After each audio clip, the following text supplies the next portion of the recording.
Hello everyone, this is our last video for the month of April, and this one's theme is be encouraged.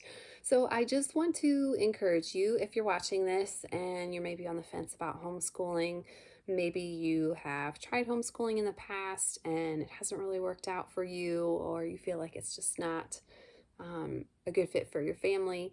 I just want to encourage you and remind you, you do not have to have a teaching degree to homeschool. You do not have to be perfect to homeschool. No one is perfect. We are all figuring this out, and you're just doing the best that you can to give your kids the best education for them, which is going to be different based on so many things, lots of things that you want to take into consideration: their personality, their learning style, when they learn during the day. My girls learn best in the morning, and I find that if we don't get it done in the morning, school doesn't happen. So we really try and prioritize school in the morning and do all of our other things in the afternoon. If you are thinking that you are not prepared to homeschool or that you're not capable of homeschooling, please don't think that. You can learn alongside your kids. You can model for them what learning looks like. You can show your kids how to search for answers. It's such a rich learning environment when you are also learning with them. It's going to be okay. You can have different resources. You can hire tutors for specific subjects if you feel like it's just too much.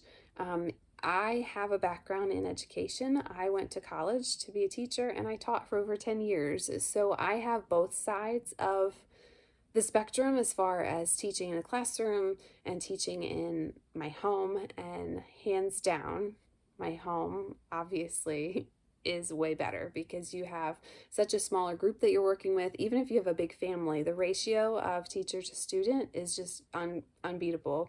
There's no school where you're going to have less than 10 kids in a regular ed class. It just doesn't happen. When I left, numbers for middle school were up in the 30s, and I was teaching science, so I had some very tough calls to make when it came to experiments for safety issues, just because I didn't feel like I was enough to manage safety precautions and all that for 30 plus students during an experiment for science. So I felt unprepared.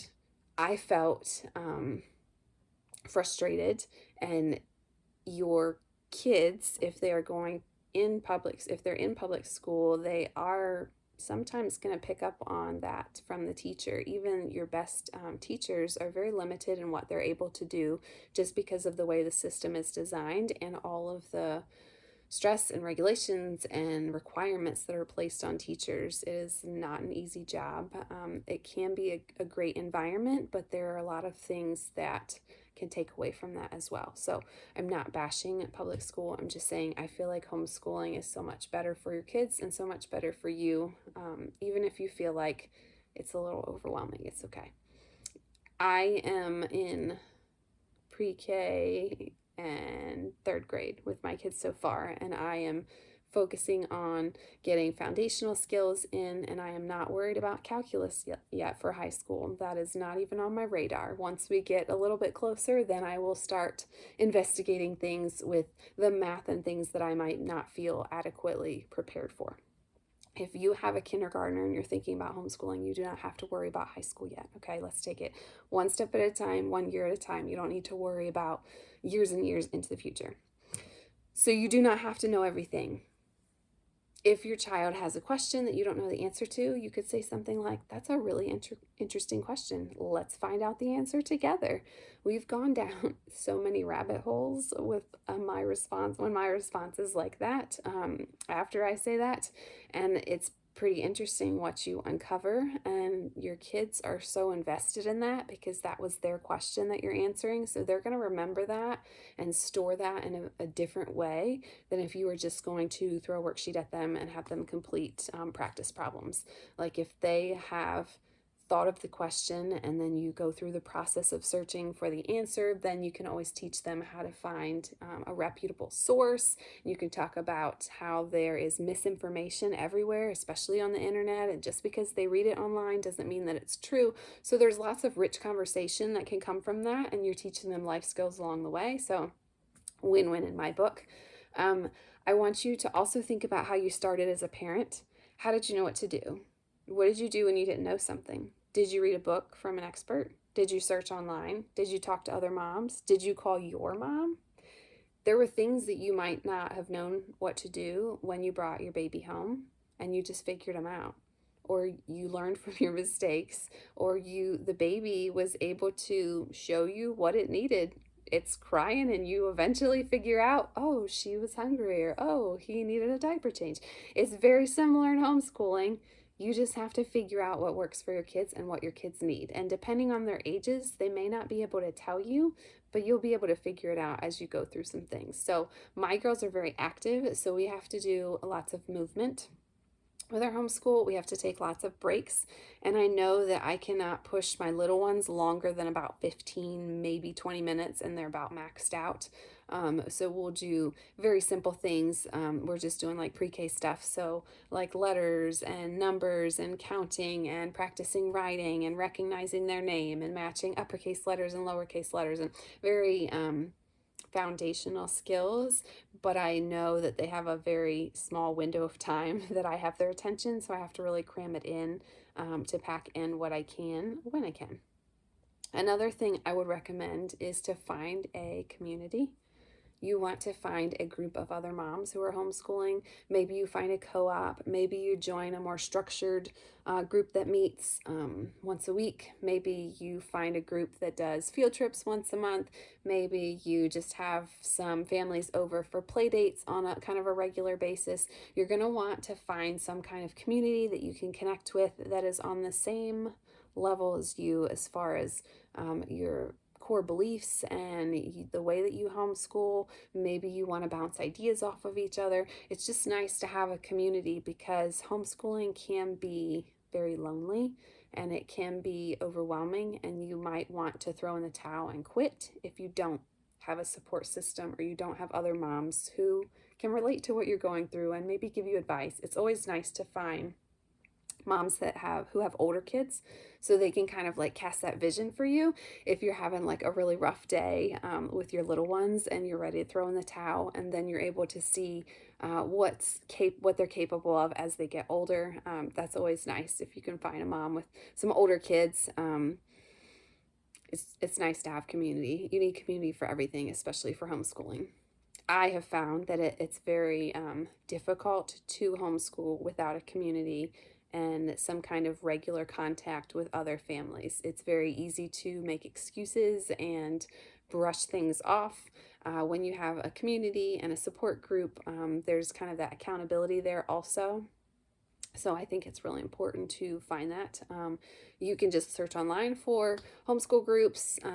There's lots of Facebook groups that have different groups that meet different times. So just figure out what works for your family and go for it. And then the last thing I think is really important is to make sure that you have your why written out for homeschooling, and that it is in an accessible place for those days when it feels like it's unbearable or really rough, or the baby's having a meltdown while the toddler is playing with water and splashing it all over your kitchen. I don't know. So just rough times, especially if you have little kids and you're homeschooling. If you have that why written out, you can go back to that and remind yourself of why you are doing this. And I have a video where I talk about this a little bit more in depth, so I will put that link in the descriptions for you to check out if you missed that one. But that just kind of gives you perspective and reminds you of why you are doing what you're doing, and just kind of recenters you and can encourage you to keep going, because there will be hard days and there will be challenges, and there will be lessons that flop completely and things that just don't go the way that you had thought they would. And that's totally fine. It's a really big learning curve, just like everything. So just keep doing your best, and I promise you, it does get easier and it does get better the more that you do it. I actually believe that it's better to not have teaching experience to go in homeschooling, because we are on our 5th year, and I feel like I have finally broken myself from my training as a classroom teacher, because as a classroom teacher, I was under lots of time constrictions, time restraints, and I wasn't able to be as flexible as necessary. I had some students who were above level, some students who were below level, and I wasn't able to make sure that they were all mastering things before we moved on. It was just cover it and move on. And it's taken me about 5 years of homeschooling to break that like drill sergeant type mentality of like, let's move on, let's get this lesson done, and then the next lesson, and then the next lesson. And that is not what homeschooling is about at all. So it's taken me about 5 years to get into a rhythm where I'm finally at the point of being able to relax. If you are a homeschool mom and you feel like you are a hamster on the wheel, just like running and running, running, a great book to read is Teaching from Rest. That one completely changed my perspective on homeschooling, and it's one that I'm going to continue to reread just so that I can refresh myself of why I'm doing it, and that it's not important to finish the lesson or finish the book or finish the whatever, you fill in the blank. It's more important that you are giving your kids those foundational steps that they're going to need to progress throughout their educational career. So I hope that was encouraging. I hope if you have any questions that you can reach out, you can drop them in the comments. If you have anything else that you can add, if you're a homeschooling parent, please drop it in the comments and we can all learn together.